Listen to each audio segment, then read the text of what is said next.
মধ্যপ্রাচ্যে আবারও চরম উত্তেজনা ছড়িয়ে পড়েছে। ইরান ও যুক্তরাষ্ট্রকে ঘিরে চলমান সংঘাত নতুন মাত্রা পেয়েছে বলে দাবি করা হচ্ছে।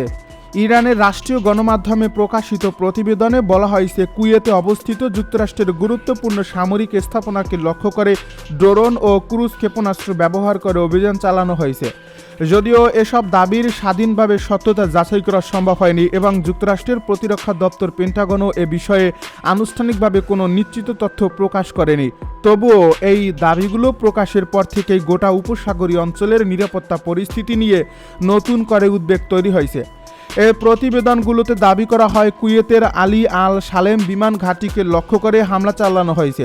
সেখানে অবস্থানরত বিভিন্ন সামরিক অবকাঠামো, যোগাযোগ ব্যবস্থা এবং গুরুত্বপূর্ণ সরঞ্জামকে লক্ষ্যবস্তু করা হয়েছে বলে ইরানের পক্ষ থেকে জানানো হয়। এই হামলার পর এলাকা জুড়ে আগুন এবং ধোঁয়া ছড়িয়ে পড়ার কথাও দাবি করা হয়েছে। তবে এসব ঘটনার বিষয়ে কুয়েত সরকার কিংবা মার্কিন সামরিক বাহিনীর পক্ষ থেকে কোনো আনুষ্ঠানিক ক্ষয়ক্ষতির তথ্য প্রকাশ করা হয়নি। ইরানের ভাষ্য অনুযায়ী সাম্প্রতিক সময়ে যুক্তরাষ্ট্রের ধারাবাহিক সামরিক পদক্ষেপের প্রতিক্রিয়াতে এই অভিযান পরিচালিত হয়েছে। তেহরান দাবি করছে, তারা এমন সব লক্ষ্যবস্তু নির্বাচন করছে যেগুলো যুক্তরাষ্ট্রের আঞ্চলিক সামরিক সক্ষমতার গুরুত্বপূর্ণ অংশ হিসাবে বিবেচিত হয়। একই সঙ্গে তারা এই বার্তাও দিতে চেয়েছে যে ভবিষ্যতে যে কোনো সামরিক পদক্ষেপের জবাব দিতে তারা প্রস্তুত রয়েছে। ইরানের রাষ্ট্রীয় সম্প্রচার মাধ্যম IRIB এবং প্রেস টিভির প্রতিবেদনে আরও বলা হয়েছে, একাধিক ড্রোন ব্যবহার করে অভিযান চালানো হয়। এসব ড্রোনের আঘাতে বিমান ঘাঁটির যোগাযোগ ব্যবস্থা, জ্বালানি সংরক্ষণাগার, নজরদারি টাওয়ার এবং বিমান প্রতিরক্ষা ব্যবস্থার কিছু অংশ ক্ষতিগ্রস্ত হয়েছে বলে দাবি করা হয়েছে। তবে এসব দাবির পক্ষে স্বাধীন কোনো প্রমাণ এখন পর্যন্ত প্রকাশ করা হয়নি। আন্তর্জাতিক সংবাদ মাধ্যমগুলোর অনেকেই উল্লেখ করেছে যে সংঘাতপূর্ণ পরিস্থিতিতে উভয় পক্ষের তথ্য আলাদাভাবে যাচাই করা কঠিন হয়ে পড়ে।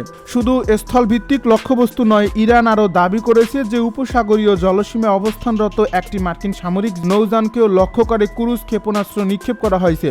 যদিও ওই হামলায় কী ধরনের ক্ষয়ক্ষতি হয়েছে বা আদৌ কোনো ক্ষতি হয়েছে কিনা সে বিষয়ে বিস্তারিত তথ্য প্রকাশ করা হয়নি। যুক্তরাষ্ট্র এই দাবির বিষয়ে আনুষ্ঠানিক প্রতিক্রিয়া জানায়নি, ফলে এই ঘটনাটিকে ঘিরে ধোঁয়াশা এখনও কাটেনি। এদিকে সংঘাতের মধ্যেই আরেকটি গুরুত্বপূর্ণ দাবি সামনে এনেছে তেহরান। ইরানের সামরিক বাহিনীর পক্ষ থেকে বলা হয়েছে, তারা যুক্তরাষ্ট্রের ব্যবহৃত একটি কামিকাজি ড্রোন অক্ষত অবস্থায় জব্দ করতে সক্ষম হয়েছে। ইরানের দাবি অনুযায়ী এই ড্রোনটি সাম্প্রতিক সামরিক অভিযানে ব্যবহৃত হচ্ছিল এবং সেটি প্রযুক্তিগত বিশ্লেষণ করা হলে এর গাইডেন্স সিস্টেম, যোগাযোগ প্রযুক্তি এবং পরিচালনাগত সক্ষমতা সম্পর্কে গুরুত্বপূর্ণ তথ্য পাওয়া যেতে পারে। বিশ্লেষকদের মতে, যদি সত্যিই এমন কোনো ড্রোন উদ্ধার করা হয় তাহলে সেটি প্রযুক্তিগত দিক থেকে ইরানের জন্য উল্লেখযোগ্য অর্জন হতে পারে, কারণ উন্নত সামরিক ড্রোনের নকশা, সফটওয়্যার এবং যোগাযোগ প্রযুক্তি বিশ্লেষণ করে ভবিষ্যতের প্রতিরক্ষা ব্যবস্থা আরও শক্তিশালী করার সুযোগ তৈরি হতে পারে। তবে এই দাবিরও এখন পর্যন্ত স্বাধীন কোনো আন্তর্জাতিক নিশ্চিতকরণ তথ্য পাওয়া যায়নি। মধ্যপ্রাচ্যের সামরিক বিশ্লেষকদের একাংশ মনে করছেন, সাম্প্রতিক ঘটনাগুলো শুধু ইরান ও যুক্তরাষ্ট্রের মধ্যে সীমাবদ্ধ নয়, বরং পুরো উপসাগরীয় অঞ্চলের নিরাপত্তা ব্যবস্থার উপর এর প্রভাব পড়তে পারে। কুয়েত, কাতার, বাহরাইন, সংযুক্ত আরব আমিরাত এবং সৌদি আরবে যুক্তরাষ্ট্রের একাধিক সামরিক ঘাঁটি রয়েছে। এর ফলে সংঘাত আরও বিস্তৃত হলে এসব স্থাপনাও ঝুঁকির মুখে পড়তে পারে বলে আশঙ্কা করা হচ্ছে। একই সঙ্গে পারস্য উপসাগর ও হরমুজ প্রণালীর নিরাপত্তা নিয়েও নতুন করে উদ্বেগ তৈরি হয়েছে। বিশ্বের উল্লেখযোগ্য অংশের জ্বালানি পরিবহন এই জলপথের উপর নির্ভরশীল। যদি সামরিক সংঘাত আরও তীব্র হয় তাহলে আন্তর্জাতিক তেল বাজারে বড় ধরনের অস্থিরতার সৃষ্টি হতে পারে। জ্বালানি সরবরাহ ব্যাহত হলে বৈশ্বিক অর্থনীতিতেও এর প্রভাব পড়ার আশঙ্কা রয়েছে।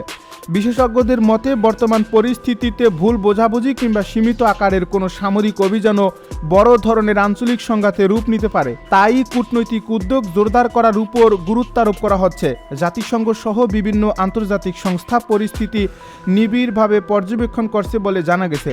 এদিকে সামাজিক যোগাযোগ মাধ্যমে হামলার বিভিন্ন ভিডিও ও ছবি ছড়িয়ে পড়লেও সেগুলোর অনেকগুলোর সত্যতা স্বাধীনভাবে যাচাই করা যায়নি।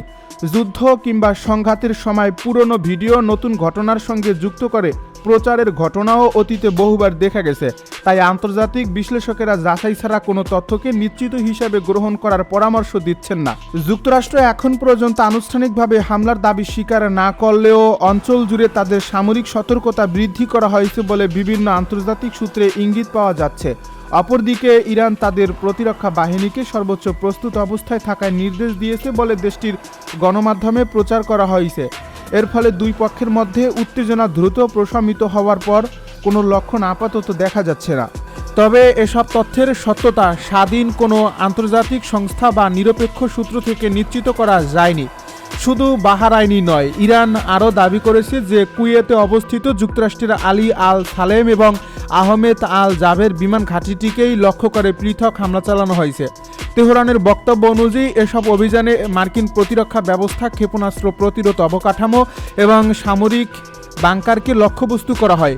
ইরান বলছে তাদের অভিযানের উদ্দেশ্য ছিল সামরিক সক্ষমতার উপর সরাসরি চাপ সৃষ্টি করা এবং সাম্প্রতিক মার্কিন হামলার জবাব দেওয়া। তবে যুক্তরাষ্ট্রের পক্ষ থেকে এসব হামলায় কী ধরনের ক্ষয়ক্ষতি হয়েছে সে বিষয়ে বিস্তারিত আনুষ্ঠানিক তথ্য প্রকাশ করা হয়নি। ইরানি কর্মকর্তাদের বক্তব্য অনুযায়ী সাম্প্রতিক এই সংঘাতের সূচনা হয় যখন যুক্তরাষ্ট্র ইরানের ভূখণ্ডে একাধিক লক্ষ্যবস্তুতে হামলা চালায়। আন্তর্জাতিক সংবাদ মাধ্যমে প্রকাশিত তথ্য অনুসারে খুজেস্তান প্রদেশের মাশার এলাকায় একটি পানি পাম্পিং স্থাপনায় হামলার ঘটনায় একজন বেসামরিক নিরাপত্তা রক্ষী নিহত এবং আরও কয়েকজন আহত হন বলে স্থানীয় সূত্র দাবি করছে। এই ঘটনার পরই তেহরান অভিযোগ তোলে যে যুদ্ধবিরতির পরিবেশ নষ্ট করে পরিস্থিতিকে নতুন করে সামরিক সংঘাতের দিকে ঠেলে দিয়েছে ওয়াশিংটন। ইরানের ভাষ্য অনুযায়ী গত কয়েক মাস ধরে চলা কূটনৈতিক প্রচেষ্টা এই ঘটনার মাধ্যমে বড় ধরনের ধাক্কা খেয়েছে। অন্যদিকে যুক্তরাষ্ট্রের সামরিক কর্তৃপক্ষ সম্পূর্ণ ভিন্ন অবস্থান তুলে ধরছে। মার্কিন সেন্ট্রাল কমান্ডো বা সেন্টকমের দাবি তাদের সামরিক অভিযান পরিচালিত হয়েছে এমন সব স্থাপনাকে লক্ষ্য করে যেগুলো থেকে হরমুজ প্রণালী এবং বিভিন্ন প্রদেশে একাধিক সামরিক লক্ষ্যবস্তুতে নির্ভুল হামলা চালিয়েছে, যার উদ্দেশ্য ছিল আঞ্চলিক নিরাপত্তা নিশ্চিত করা এবং আন্তর্জাতিক জাহাজ চলাচলে সম্ভাব্য হুমকি কমিয়ে আনা। তবে হামলার প্রকৃত পরিমাণ এবং ক্ষয়ক্ষতির বিষয়ে দুই পক্ষের বক্তব্যে উল্লেখযোগ্য পার্থক্য দেখা যাচ্ছে। সংঘাতের এই পর্যায়ে হরমুজ প্রণালী আবারও আন্তর্জাতিক আলোচনার কেন্দ্রবিন্দুতে উঠে এসেছে। বিশ্বের অন্যতম গুরুত্বপূর্ণ জ্বালানি পরিবহন রুট হিসাবে পরিচিত এই জলপথ দিয়ে প্রতিদিন বিপুল পরিমাণ অপরিশোধিত তেল ও প্রাকৃতিক গ্যাস বিশ্বের বিভিন্ন দেশে রপ্তানি হয়। এর ফলে এই অঞ্চলে সামরিক উত্তেজনা বৃদ্ধি পাওয়া মাত্রই আন্তর্জাতিক জ্বালানি বাজারে উদ্বেগ ছড়িয়ে পড়ে।